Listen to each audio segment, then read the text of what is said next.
بسم اللہ الرحمن الرحیم۔ آج جس صحابی رسول کا واقعہ آپ لوگوں کو بتانے جا رہے ہیں کہ کس طرح انہوں نے اسلام قبول کیا، وہ بہت ہی جلیل و قدر صحابی رسول ہیں جن کا نام سیدنا ابو ذر غفاری رضی اللہ تعالیٰ عنہ ہے۔ جب ان کو پتہ چلا کہ مکے میں ایک شخص ہے جو نبی ہونے کا اعلان کر رہا ہے، تو انہوں نے اپنے بھائی کو مکے کی طرف روانہ کیا اور کہا کہ جا کر اس شخص کو خود سننا اور آ کر مجھے بتانا کہ وہ شخص کیا کہتا ہے۔ تو جب ان کا بھائی مکے گیا تو انہوں نے رسول اللہ صلی اللہ علیہ وآلہ وسلم کو خود سنا اور واپس آ کر حضرت ابو ذر غفاری رضی اللہ تعالیٰ عنہ کو بتایا کہ واللہ وہ تو بہت ہی اچھے اخلاق کے مالک ہیں اور لوگوں کو حکم دیتے ہیں، اور وہ جو کلام پڑھتے ہیں وہ کوئی شعر و شاعری نہیں ہے۔ تو ابو ذر غفاری رضی اللہ تعالیٰ نے کہا کہ میں نے تم کو جس مقصد کے لیے بھیجا تھا وہ مقصد حل نہیں ہوا۔ خیر انہوں نے کچھ سامان باندھا اور سامان باندھ کر انہوں نے ایک پانی کا مشکیزہ لیا، وہ خود چل پڑے مکے کی طرف۔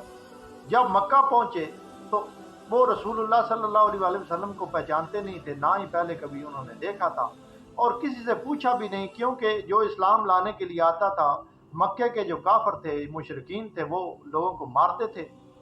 تو انہوں نے وہاں پر جا کر وہ بیٹھ گئے۔ جب بیٹھے رہے تو رات ہو گئی۔ جب رات ہوئی تو حضرت علی رضی اللہ تعالیٰ عنہ وہاں سے گزرے، تو حضرت علی رضی اللہ تعالیٰ عنہ نے دیکھا کہ یہ کوئی مسافر ہے، تو انہوں نے اس کو کہا کہ تم میرے ساتھ چلو، میرے گھر پر چل کے آرام کرو۔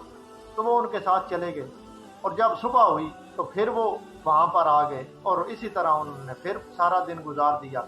علی رضی اللہ تعالیٰ عنہ پھر شام کو ان کو اپنے گھر لے گئے، دیکھا کہ مسافر ہے، ابھی تک اپنی منزل تک نہیں پہنچا جہاں پر اس نے جانا تھا۔ تیسرے دن پھر وہ آئے، پھر اسی طرح رات ہو گئی۔ جب تیسرے دن گئے تو انہوں نے دیکھا کہ یہ کوئی نیک شخص ہے جو مجھے آج 3 دن سے مجھے اپنے گھر میں لے کر جا رہا ہے اور میری خدمت کر رہا ہے۔ اس سے میں پوچھتا ہوں کہ جو نبی ہونے کا اعلان کر رہا ہے وہ شخص کس طرح کا ہے؟ تو انہوں نے حضرت علی رضی اللہ تعالیٰ عنہ سے پوچھا، تو حضرت علی رضی اللہ تعالیٰ عنہ نے کہا کہ واللہ وہ تو اللہ کے رسول ہے۔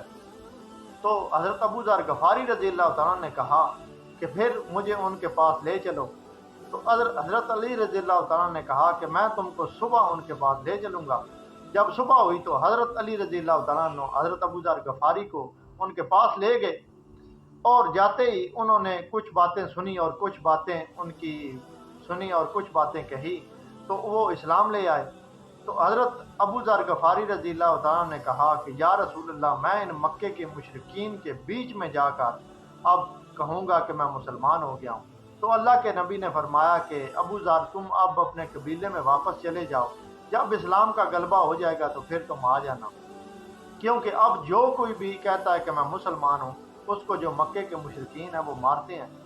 تو انہوں نے کہا کہ نہیں واللہ، میں تو جا کر ان کے مشرکین کے بیچ میں کھڑا ہو کر کہوں گا کہ میں مسلمان ہو گیا ہوں۔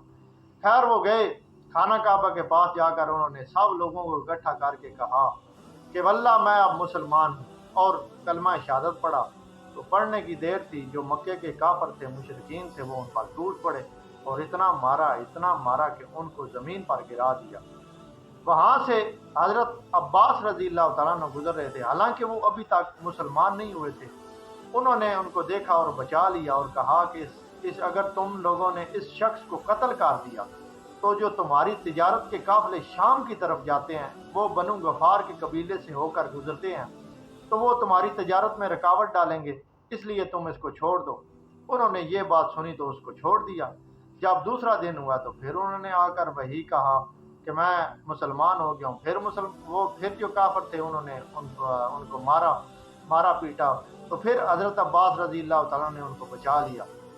تیسرے دن پھر انہوں نے اسی طرح کیا، تو پھر کافر نے ان کو مارا، پھر حضرت عباس رضی اللہ تعالیٰ نے تیسرے دن بھی ان کو بچا لیا۔ یہ تھا ان کا اسلام لانے کا واقعہ، کہ جو انہوں نے اسلام لاتے ہی جو ہے نا اسلام میں ڈرے نہیں ہیں، انہوں نے ثابت قدمی دکھائی اور مشرکین کے بیچ میں جا کر کہا کہ میں مسلمان ہو گیا ہوں۔ کیونکہ اس وقت جو مسلمان ہوتے تھے وہ چھپاتے تھے کہ ابھی نبی کریم صلی اللہ علیہ وآلہ وسلم بھی فرماتے تھے کہ تم ابھی جو ہے نا اپنا مسلمان ہونا لوگوں پر ظاہر نہ کرو، کیونکہ جو مشرکین ہیں وہ زیادہ تعداد میں ہیں، وہ مسلمانوں کو مارتے تھے، اس لیے چھپاتے تھے۔ لیکن حضرت ابو ذر غفاری رضی اللہ تعالیٰ عنہ نے کہا کہ میں نہیں، واللہ میں ان سے نہیں ڈروں گا، چاہے یہ مجھے مار ہی کیوں نہ دیں، تو میں مسلمان ہونے کا چھپاؤں گا نہیں۔ اس طرح انہوں نے اسلام قبول کیا۔ تو بعد میں رسول اللہ صلی اللہ علیہ وسلم نے جامعہ ترمذی میں جامعہ ترمذی ایک کتاب ہے، اس میں رسول اللہ صلی اللہ علیہ وآلہ وسلم نے فرمایا کہ ابو ذر، اس نیلی چھتری کے نیچے ابو ذر سے بڑا سچا انسان کوئی نہیں ہے۔ یہ رسول اللہ صلی اللہ علیہ وآلہ وسلم نے فرمایا کہ اس نیلے آسمان کے نیچے ابو ذر سے بڑا سچا انسان کوئی نہیں ہے۔ یہ رسول اللہ صلی اللہ علیہ وسلم نے ان کی فضیلت بیان کی، ان کی شان بیان کی۔ ایک دوسری حدیث میں رسول اللہ صلی اللہ علیہ وآلہ وسلم نے فرمایا کہ میری امت میں اگر کوئی حضرت عیسیٰ بن مریم کی مثل کوئی شخص ہے تو وہ حضرت ابو ذر غفاری رضی اللہ تعالیٰ عنہ ہے، کیونکہ حضرت عیسیٰ علیہ السلام کے روایتوں میں ملتا ہے کہ وہ دنیا سے اتنی بے رغبت رکھنے والے تھے کہ وہ دنیا کے برتن میں پانی بھی نہیں پیتے تھے، وہ اپنے ہاتھ میں پانی پیتے تھے۔ وہ کہتے تھے کہ یہ جو دنیا کے برتن ہے یہ بھی دنیا کا مال ہے، میں نے تو دنیا میں رہنا نہیں ہے۔ اللہ کے نبی نے فرمایا اگر ان کی مثل کوئی میرے صحابہ میں ہے تو وہ ابو ذر رضی اللہ تعالیٰ عنہ ہے۔ تو یہ ان کی فضیلت تھی جو آپ لوگوں کو بتائی ہے۔ جو پہلی حدیث ایمان لانے کا واقعہ بتایا ہے وہ صحیح بخاری میں ہے، انٹرنیشنل نمبرنگ کے مطابق 3378 نمبر وہ حدیث ہے، اور یہ جو آپ لوگوں کو یہ دو حدیثیں سنائی ہیں یہ جامعہ ترمذی کی ایک کتاب ہے، سیاہ ستہ کی کتاب ہے، اس میں ہے۔ اگر یہ ان کا آپ لوگوں کو اسلام لانے کا اور یہ جو میں نے آپ کو ان کی فضیلت بتائی ہے اچھی لگی ہے تو دوسرے لوگوں تک ضرور شیئر کیجیے گا۔ جزاک اللہ خیر۔